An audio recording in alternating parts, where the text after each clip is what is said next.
பிரபல யூடியூபரான சாரா நரேன் தன்னுடைய யூடியூப் சேனலில் ஒரு ஷாக்கிங்கான விஷயத்தை போஸ்ட் பண்ணியிருக்காங்க. சாரா நரேனுடைய யூடியூப் சேனல் ரசிகர்கள் மத்தியில் பெரிய வரவேற்பு தக்க ஒரு வீடியோ சேனலாக தான் இப்போ வரையும் ரன் ஆகிட்டுருக்கு.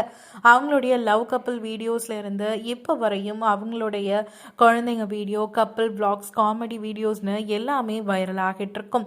ஆனால் அது மட்டும் இல்லாமல் இது வரையும் நிறைய சேனலுக்கு பேட்டிகளும் கொடுத்துருக்காங்க. ஒரு சக்ஸஸ்ஃபுல் யூடியூபராக இருந்துட்டு இருக்க இவங்க இப்போ ஒரு ஷாக்கிங்கான விஷயத்தை ஷேர் பண்ணியிருக்காங்க.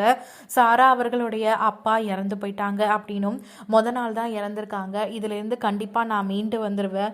ஒரு பொண்ணாக நான் அவங்களுக்கு செய்ய வேண்டிய கடமைகள்லாம் இன்னும் இருக்குது. அதை தான் நான் செய்யணும்னு நினைக்கிறேன். இப்போ வரையும் என்னுடைய அப்பாவுக்கு நான் ஒரு நல்ல மகளாக இருந்திருக்கேன். இதுக்கு மேலே அவங்களுக்கு செய்ய வேண்டிய விஷயங்களை நான் செய்யணும். ஆனால் அது மட்டும் இல்லாமல் என்னுடைய அப்பா சொர்க்கத்தில் ரொம்பவும் நிம்மதியாக அவங்களுடைய ஆன்மா சாந்தி அடையணும்னு தான் நான் வேண்டிக்கிறேன். உங்களுடைய வேண்டுதல்களும் ப்ரேயர்ஸும் கண்டிப்பாக என்னுடைய அப்பாவுக்கு தேவை. அண்ட் சீக்கிரமாக இதுலேருந்து நான் மீண்டு வந்துடுவேன் அப்படின்னு சாரா ஒரு வீடியோவை வெளியிட்டிருக்காங்க.